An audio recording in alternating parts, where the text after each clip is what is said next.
And welcome back. Recently, the Bronx experienced the highest increase in rental rates across all city boroughs. According to Street Easy data, the growth is primarily concentrated in transit-accessible pockets, including University Heights, Pelham Parkway, Concourse, and Fordham. Now, while the Bronx offers cost savings and reasonable commutes, some experts believe it may still struggle to attract luxury renters away from Manhattan, Brooklyn, and the Queens in the future. Joining us now and sharing more, we are pleased to have the New York City Comptroller, Brad Lander, and we thank you for joining us, Comptroller Lander. And I know that you're in the midst of overcoming COVID, so I want to take a special thank you and say thank you for taking the time to be with us, even in the midst of your own illness. Well, I really appreciate that. I'm feeling better, but next time I hope I will be able to be in person with you in the Bronx. Yeah, need to have you in person. And listen, when you come up here, let's take a look at some of these rents, because as we're talking about rent today, obviously the Bronx, it was highlighted in your newsletter that you looked at the Bronx and you saw the numbers were peaking in a bad kind of way. So let's talk a little bit about this here, because when we talk about rent increases and things in our borough, what did you come up with? Yeah, I was really stunned to see this data. I mean, the Bronx continues on average to have lower rents than the other boroughs, but the rate of increase over last year is staggering and much higher than the others. So compared to last year at this time, rents are up 8% in Manhattan, 7% in Brooklyn, 14% in Queens, but 30% in the Bronx. And so while, the rent levels are still lower than the other boroughs, the pressure that puts on Bronx families, who are, of course, already disproportionately low income, is really staggering and troubling. And it means eviction rates continue to be much higher in the Bronx than other boroughs. And it really calls for focused attention to protect tenants and address affordability in the Bronx specifically. Yeah. When we talk about the housing landscape, how does this actually impact the housing landscape, given the fact that we're seeing these numbers continue to rise and we're seeing more and more people actually possibly facing eviction? Yeah. Well, so let's take one step back and just talk about what we think the trends are. Obviously, the city has long had a housing affordability crisis, and it's been developing over decades as the city has continued to create more jobs, but not create new housing at all income levels at the same rate. So we have had more people chasing fewer units. Then the pandemic comes along, and even though that meant some people left the city, first, that was disproportionately folks from Manhattan and Brownstone, Brooklyn, families who could work remotely, and much less so essential workers, folks who have to show up at their jobs in person every day. And then we've seen people trying to buy or rent additional space as a result of work from home. Maybe someone who had a 2-bedroom now wants a 3-bedroom. So they're consuming more housing. And then some of the people who moved away are coming back. And of course, now we have increased international immigration as well. And all of that together has amplified pressure on the housing market, driven rents up just staggering amounts all across the city, but again, especially over the last few months in the Bronx.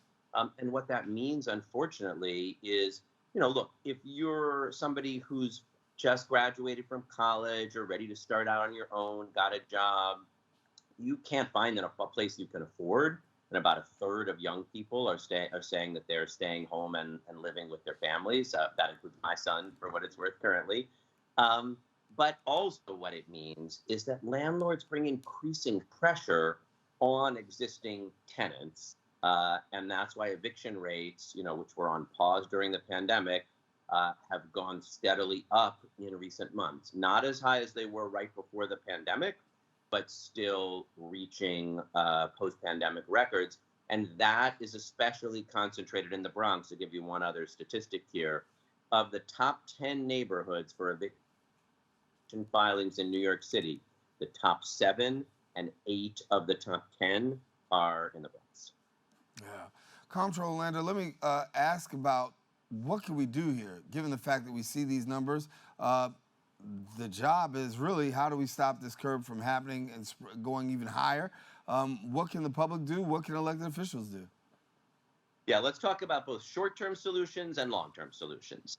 In the short term, one thing we really need Albany to do is pass what are called good cause eviction protections, because tenants who are in rent stabilized units have a strong protection so that even if market rents are rising by that 30%, landlords are still only allowed to raise their rents by the 3%.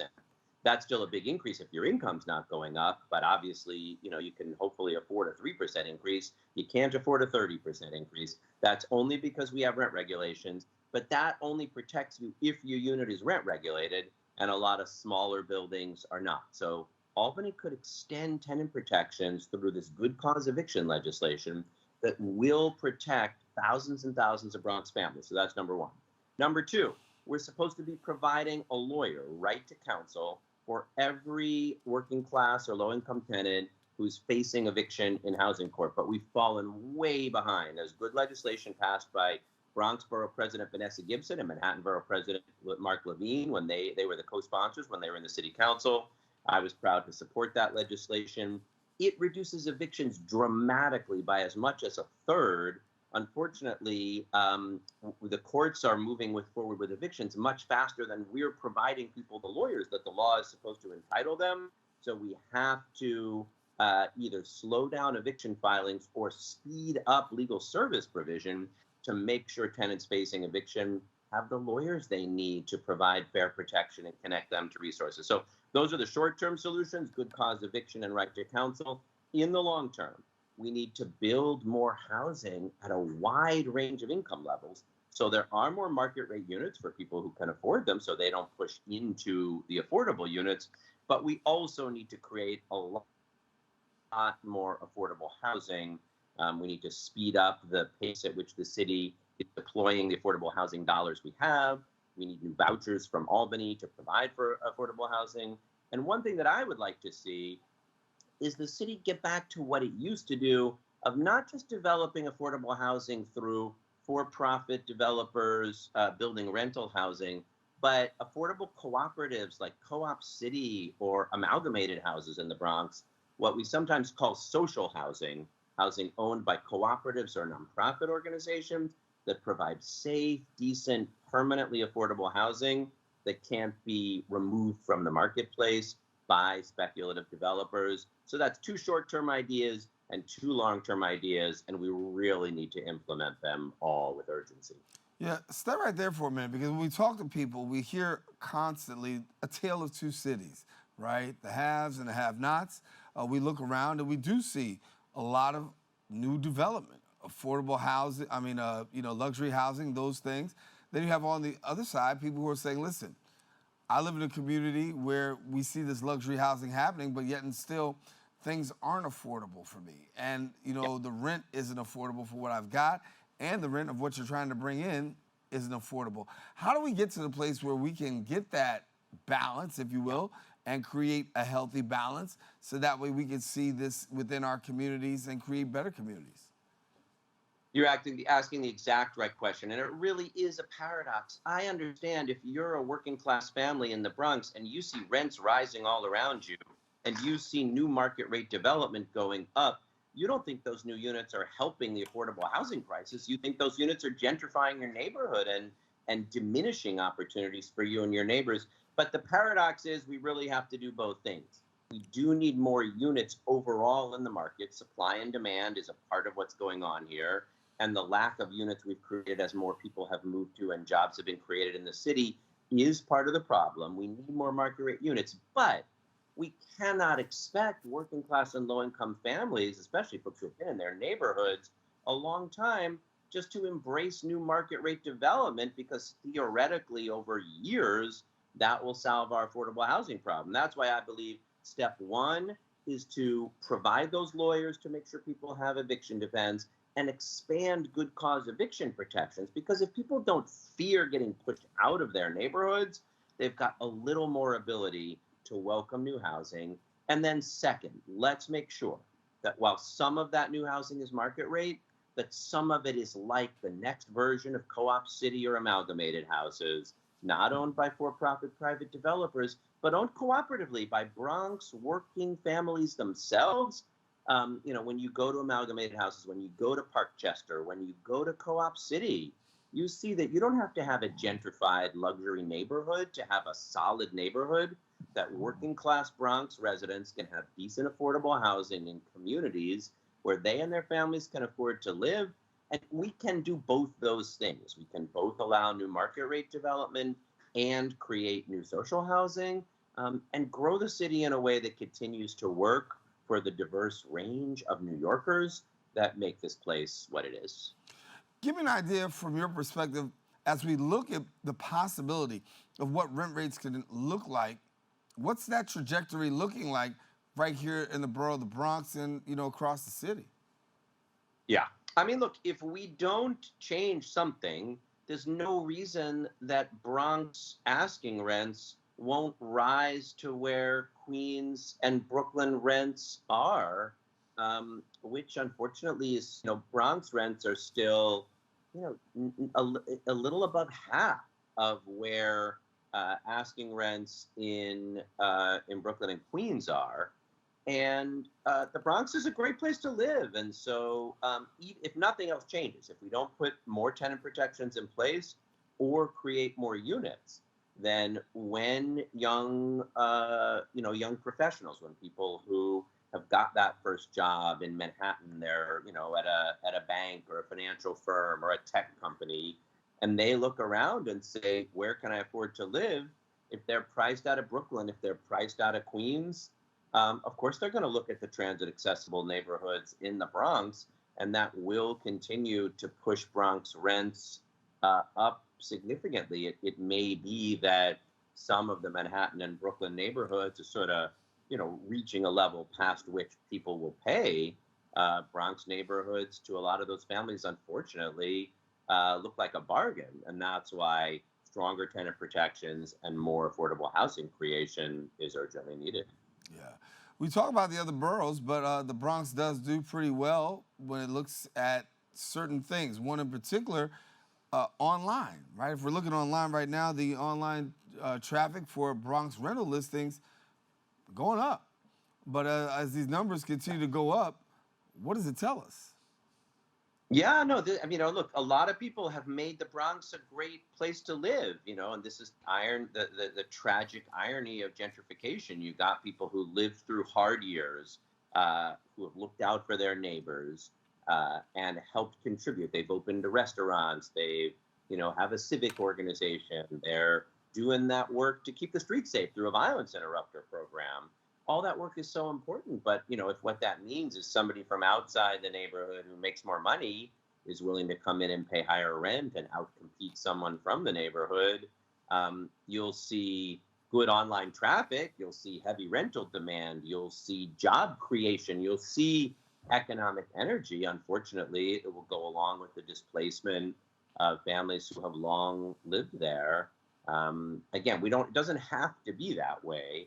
Stronger rent regulations and tenant protections prevent people from being pushed out.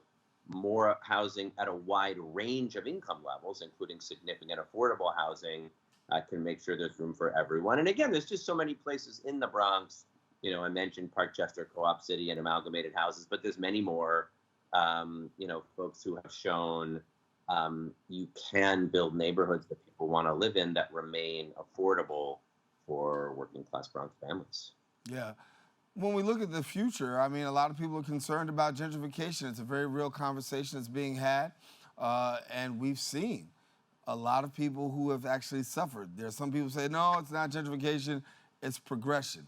The fact of the matter is, in the hearts and minds of so many people, is gentrification. What can we tell people today, given the fact that we're seeing these numbers, given the fact we're seeing people, not being able to afford where they're living at, homeless rates continuing to rise, and that looming question over people's heads, the Bronx and Manhattan also being gentrified.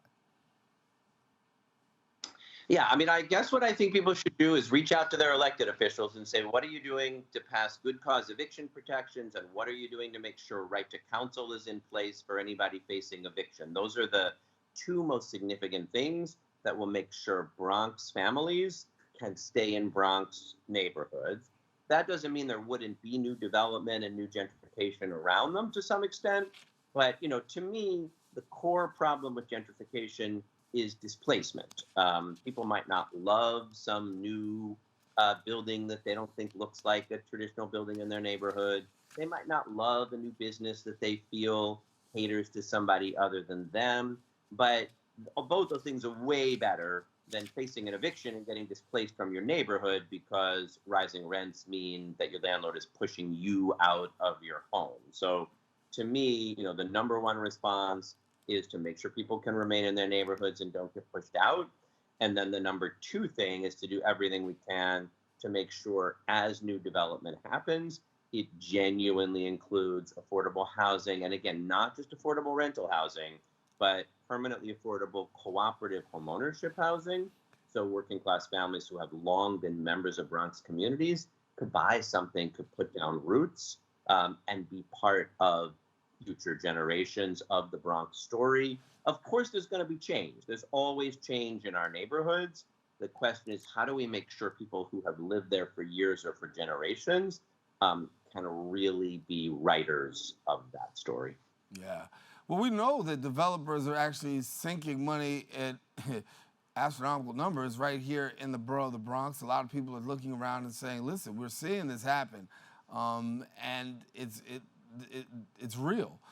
The question is, are they going to be able to sustain renters and people taking advantage of these properties, given the fact that this money's coming in where the developers are putting it in, but are people actually going to be able to afford living there? Well, that's two different important questions, and I'll take because I mean, for reasons that I think are concerning, I do think the Bronx will stay a strong target for new market rate development for quite some time. And again, that's really just about the differential between Bronx prices and other borough prices. Even independent of what happens more broadly in the country, do we or don't we have a recession? In the city and the region, what happens with work from home? How do New York City's metro economic trends exist? So long as Bronx rents look like a great deal relative to Brooklyn or Queens or Manhattan, and you've got neighborhoods well served by transit that are good commuting options into the city, I think that the trend will continue, that developers are able to find people that will pay the rents they're charging, even as those rents continue to rise, because they'll still be below Brooklyn, Queens, and Manhattan rents. Your second question then, again, really is the important one. Who can afford those units? Is that people from the Bronx or is that people from somewhere else? How do we make sure that those developers are including units that are affordable for Bronx families? And second, what are we doing to make sure that those rising rents don't lead to new pressure on existing Bronx renters, who might get pushed out of their buildings because once a landlord sees that they could charge a high rent on a vacant unit, they're tempted to vacate existing units in the effort to do it. So I think these trends are going to be stuck with us for some time. Honestly, even if the economy cools, I think just internally that is kind of a trend we're going to continue to see in the Bronx, and that's why advocacy for good cause eviction, for the right to counsel, and for genuinely affordable and social and cooperative homeownership housing are at the top of my list. Yeah.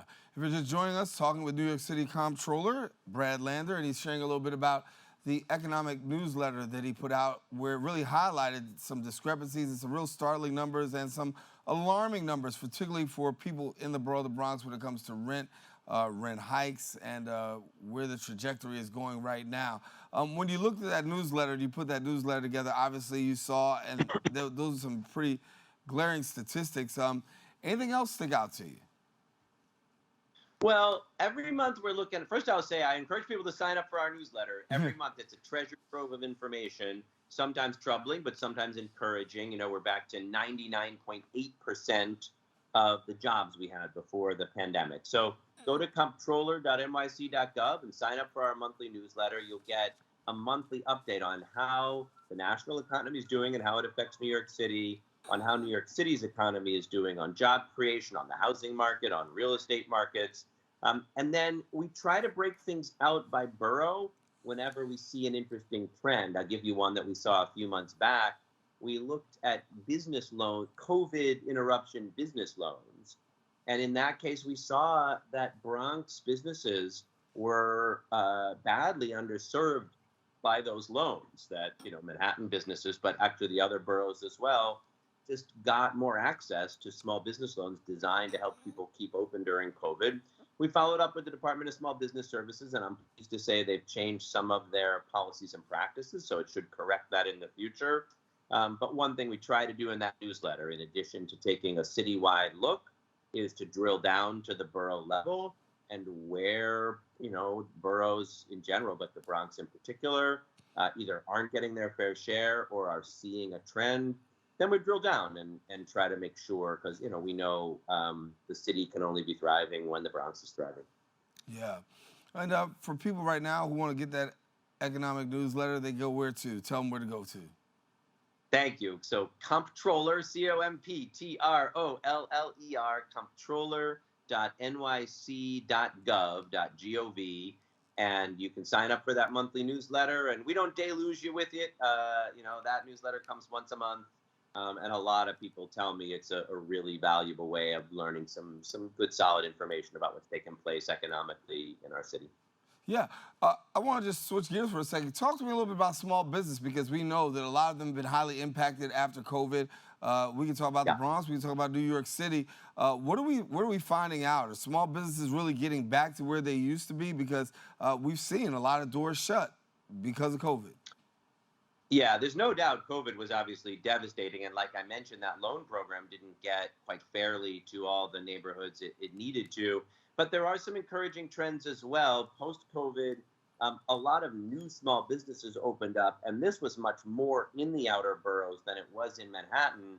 Obviously, with more work from home, you have some more opportunities for neighborhood businesses. So a lunch counter business that might have been in Midtown now, has a chance to open up in the neighborhoods. And I paid a visit a few months back to the Westchester Square bid in the Bronx, and it was so encouraging to see. There was a great spa serving kids and especially girls and young women in the Bronx. I've been to a couple of great new restaurants that have opened. So, again, gentrification, and development have some of the displacement downsides we talked about, but they do create new business opportunities for folks in the Bronx to open something up. Obviously, we just celebrated the 50th anniversary of hip hop, and that brought a lot of energy and attention to the cultural life and cultural scene in the Bronx. I've talked to some folks who are working on that Bronx River restoration and all of what's going on around there. So we'll keep an eye on that, because we want to make sure we don't have what happened with that COVID loan program happen again. But I do think this is actually a pretty good moment for small businesses and entrepreneurs to be able to start something new. And that is an opportunity. Again, even though rents have been rising, commercial rents remain lower in the Bronx than in other neighborhoods, creating some opportunity for the next generation of Bronx entrepreneurs to start their businesses. Yeah. Obviously, when we look at the Bronx, we know that it's a place that is actually booming with people, booming with business, and booming with opportunity.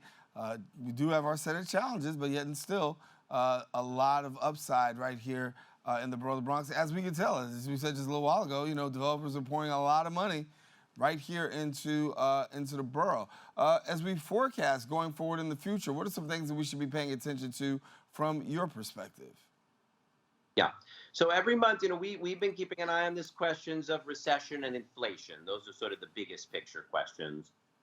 Inflation, the rate of inflation has come down, and that's good. That doesn't mean prices have come down, because they're still going up. They're just going up at a much slower rate than they were a year ago. And that is good for anybody that's got to, buy clothes or buy gas or buy food.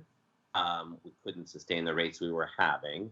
But at the same time, the way the Federal Reserve Bank got the inflation under control was by raising interest rates, and that risks pushing an economic downturn. And we've seen slowing in job creation, but we haven't gone negative or turned into recession, either at the national level or at the local level. So that's a good sign, but we're going to keep watching that.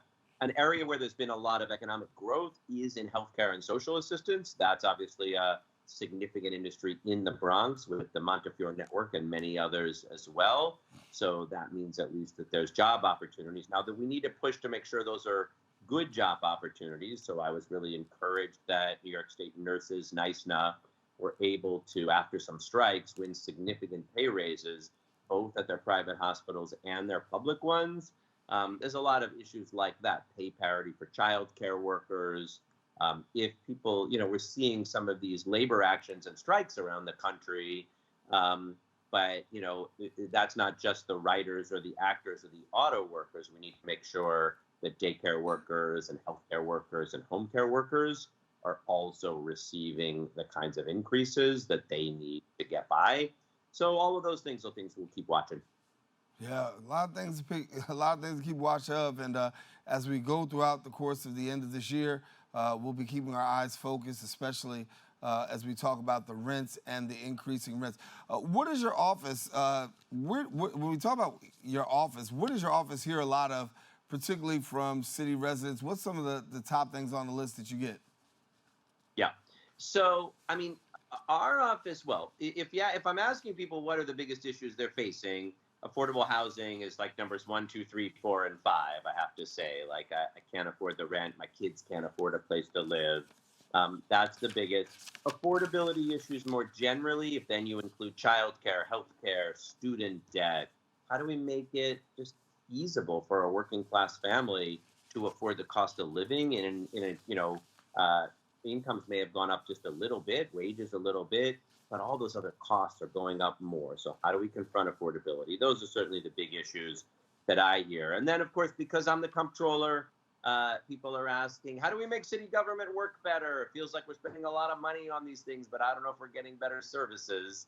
And my office is working every day to make sure that we're drilling in and saying, we've got to get the most effective services possible, whether that's trash pickup, whether that's readiness for flash floods, whether that's our public schools.